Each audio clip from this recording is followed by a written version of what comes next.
আলহামদুলিল্লাহ, আজকে 400 পিস মহিলা কোয়েল পাখি বিক্রয় করলাম। 400 পিস কোয়েল পাখির কাঁচাও বিক্রয় করলাম।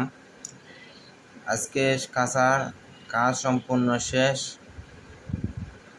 তাই আজকে আমার একজন ভাই কাঁচা সহ মহিলা কোয়েল পাখি সহ উনি একটা পিকআপে নিয়ে যাচ্ছেন। কিছুদিন আগে উনি আমার কাছ থেকে 100 পিস কোয়েল পাখি নিয়েছিলেন। ডিমে আসার পরে দেখছেন ভালো একটা প্রফিটই মিলতেছে। এরপরে আমার সাথে পরামর্শ করলেন, ভাই আমার তো আরও কোয়েল পাখি লাগবে। আমি বলছিলাম কত পিস? উনি বলছেন আমার কাছে 100 পিস আছে, আরও 400 পিস দেন, আমি 500 পিস কোয়েল পাখি পালবো।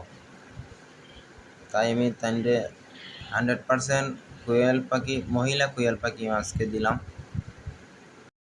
আপনারা সবাই দোয়া করবেন, আল্লাহ যেন ওনার খামারে বারাকা দান করেন। সবার কাছে দোয়া চাচ্ছি, আপনারা সবাই দোয়া করবেন, আমার জন্য দোয়া করবেন। আমি যেন মানুষের সঙ্গে এই পাখি নিয়ে যেন কোনোভাবে প্রতারণা না করি। আল্লাহ যেন আমাকে সেই তৌফিকটুকু দান করেন। সবাই আমার জন্য দোয়া করবেন, আমার খামারের জন্য দোয়া করবেন। আর আমার খামারে আইসা ভিজিট করে যাবেন, সবাইকে আমি দাওয়াত দিলাম।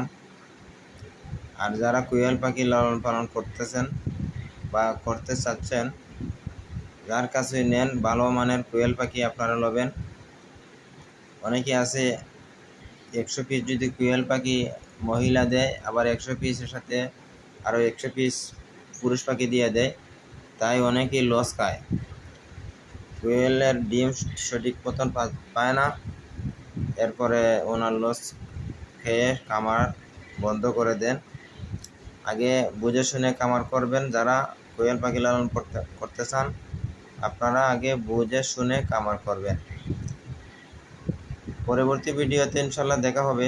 আজকের মতো বিদায় নিয়েছি। আসসালামু আলাইকুম রহমতুল্লাহ।